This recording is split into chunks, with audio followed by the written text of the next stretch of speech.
let's talk about residential property in the UK. I know we talk a lot about buy-to-let, but in today's video, we're going to be taking a different direction to talk about buy-to-live properties if you're buying from overseas. We speak with tens of investors every week who are looking to buy property to rent out to tenants, and a few of them have talked about the idea of buying a property for their family's comfort while they're on holidays in the UK.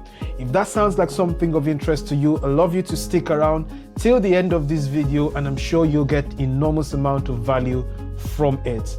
So the first thing we want to consider is where you're looking to buy a property in the UK. As you may be aware already, properties vary quite vastly depending on the city you're looking to buy. A lot of people want to live in and around London, but obviously that comes with the prices in that particular area.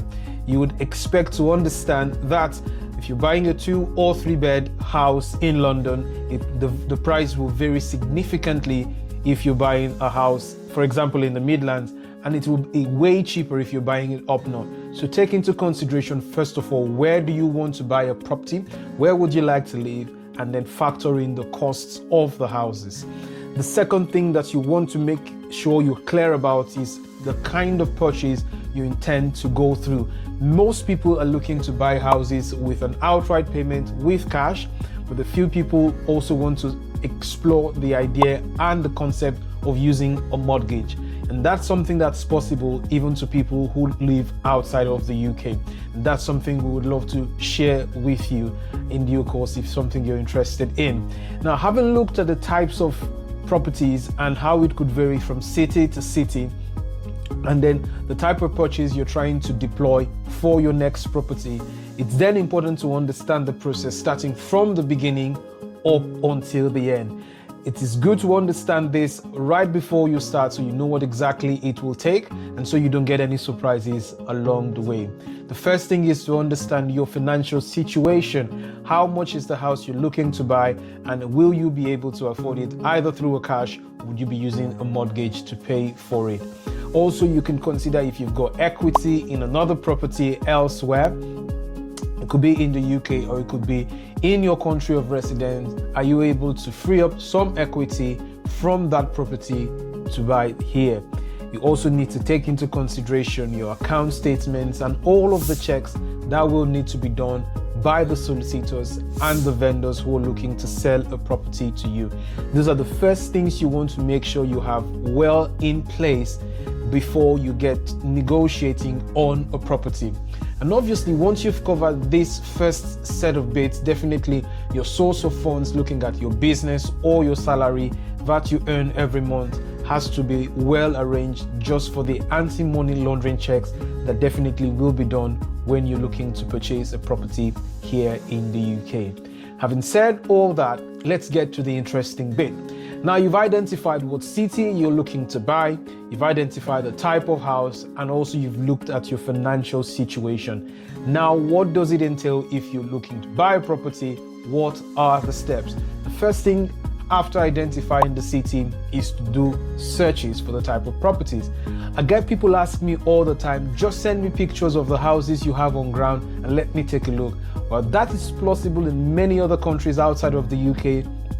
Here, it works slightly differently. You need to get through all the steps I mentioned before, have an understanding of the type of house, and then have multiple options of that type of house, rather than asking the person who's trying to get a house for you, in this case our company, to just send you a load of property pictures for you to choose one. So it's really important if you can understand, I'm looking for a 3-bed house in Birmingham, I'm looking for a 2-bed flat in Scunthorpe, I'm looking for a 3-bed flat in East London. So having that understanding early on can prevent mistakes and prevent misunderstanding with those you will be dealing with. So it's good to understand that from the get-go.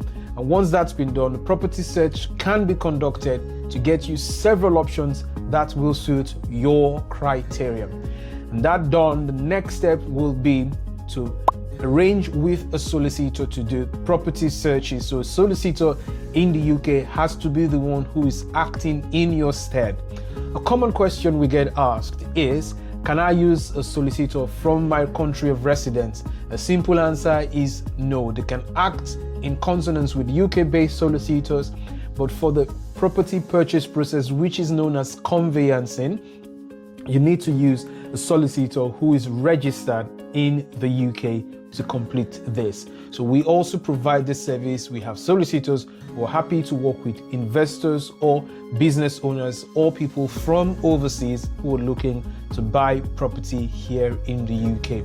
I must also mention that if you're looking to use a mortgage, we also have that tie down for you, because we've got lenders who are happy and willing to lend to foreign investors. So it might be worth having a chat with us about that.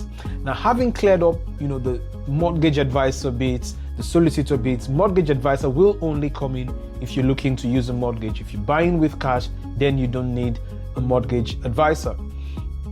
Having spoken with your solicitor and they've understood, they've done all the checks, once a property is identified, we can then go on to negotiate on it. For example, if the property price is stated as £350,000, we want to have a conversation with the vendor if they will accept any offers different from that price. We want to be in a situation where we can make these negotiations, and that's something also of value that we help investors, business owners, and individuals to do on their behalf. Once you started the negotiation and you understood the situation, if the property is negotiable or not, then and only then do we recommend that you go on a viewing to the property. Why have we pushed the viewing until later? It's so that you don't wear yourself thin by visiting just about every property you have interest in. You want to make sure that it's a property you will be looking to proceed on before venturing on a viewing. How about if I live outside the UK? How do I go about a viewing? I've not got any friends or relatives who can do this on my behalf. That's where we've got you covered. We do a hands-free end-to-end service, starting from searching for the properties, going on the viewings, negotiating on them, arranging for the mortgage advisors, arranging for solicitors, and just so that we can make sure that everything is all done for you. That means you can confidently expect that whilst you're in your country of residence, someone has got your back and is doing all the legwork for you to make sure that your next property purchase goes according to schedule and is hassle-free. Having done the viewing, what we provide to you from the viewing is a comprehensive report on the property with pictures and videos for you to go through and peruse. And once you're happy with it, we can instruct the solicitor and the sale can be completed. So you can see that it's quite an intensive process, starting from when the consultations and discussions around buying a property start. It's quite an intensive process, and we advise individuals and investors that this can take somewhere between 60 and 90 days at the minimum to complete. Once that has been done and contracts are exchanged, the next step will be a refurbishment of the property if it does need one. Many properties people buy for their personal use do not need any form of refurbishments aside from a general clean up. If it does need a refurbishment, it's also something that we undertake for you, and we manage the entire process and we oversee it and give you the updates. Once the property has been completed, we make sure that it is a proper clean through and it's left in a proper state for handing over to either yourself or someone that you nominate here in the UK. Now that sounds like a lot of processes, but that's where we come in. We offer a hands-free service, meaning that wherever you live in the world and you're looking to buy property in the UK, or you've bought property before and the process was not entirely straightforward, or you had a lot of hassles and it put you through a significant amount of stress, look, we're here to take that away from you. Rest assured, we've worked with tens of investors from across the world who have bought property either for business purposes or for their personal use. If this sounds like something of interest to you, I'd love you to just leave a comment in the section below and just simply type house or link up with us on WhatsApp, and we'll be in touch with you to discuss how we could help make your next property purchase completely hassle-free. My name is 𝗲𝗧𝗢. It's nice to meet you and speak with you again. I definitely will be seeing you in the next video. Feel free and make sure to like, share this video and subscribe to my channel so that you get notified when the next video drops.